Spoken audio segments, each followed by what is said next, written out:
Friends and welcome back to my YouTube channel.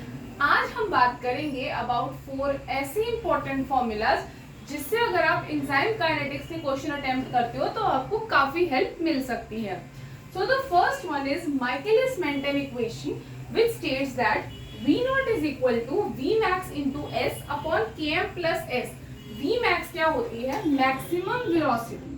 तो आपने जरूर ये वाला जो ग्राफ होगा वो स्टडी किया होगा कि यहाँ पर एक हाइपरबोलिक कर्व आता है जहाँ पर V max क्या बताती है? The maximum velocity that can be attend. Km क्या है? Substrate concentration at half the maximal velocity. और इसके बारे में डिटेल्स में भी आप पढ़ सकते हैं। यहाँ पर हमें इस फॉर्मूला का यूज देखना है। तो कैसे क्वेश्चंस आ सकते हैं? जैसे अगर आपको दिया है कि V not half V max के बराबर है, now you have to calculate the substrate concentration. तो आपको क्या करना है? If you remember this equation, आपको सिर्फ V नॉट की जगह ये वैल्यू सब्स्टिट्यूट कर देनी है एंड देन आप देखेंगे कि V मैक्स से V max gets cancelled and we will get half is equal to S divided by Km plus S.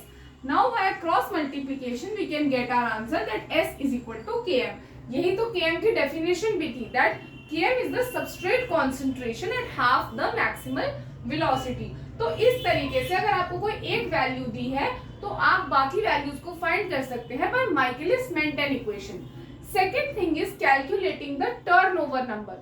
सो अगर आपको के कैट निकालने को आए या टर्न ओवर नंबर जो टर्म यूज करी जाए तो उसका मतलब होता है V max upon enzyme used. Suppose आपको वी मैक्स 4 दिया है and enzyme amount is 2, so K cat will be simply V max by enzyme used, सिर्फ डिवाइड करना है। और के कैट की वैल्यू हमेशा ज्यादा होनी चाहिए। क्यों?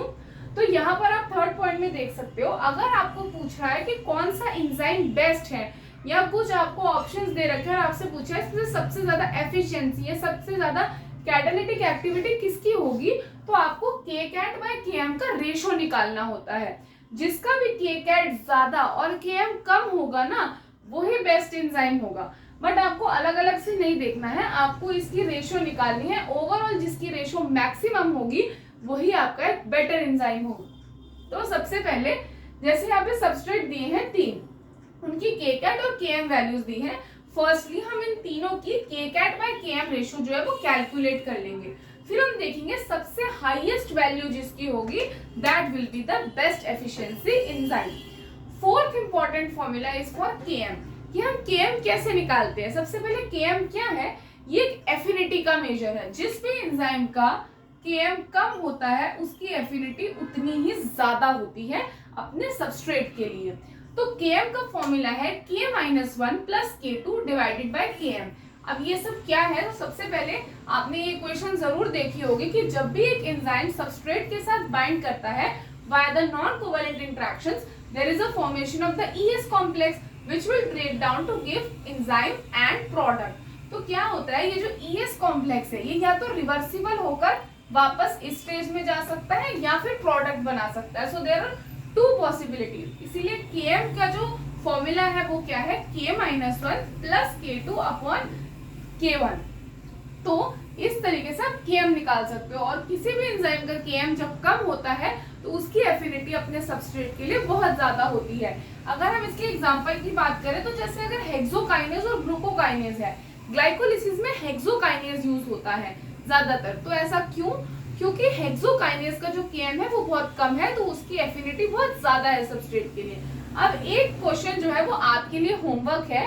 अगर सबस्ट्रेट जो है वो 5 Km के बराबर है, so you have to calculate the ratio for V not by V max and these are the options. तो आप मुझे इसका आंसर कमेंट सेक्शन में कमेंट करके जरूर बताना।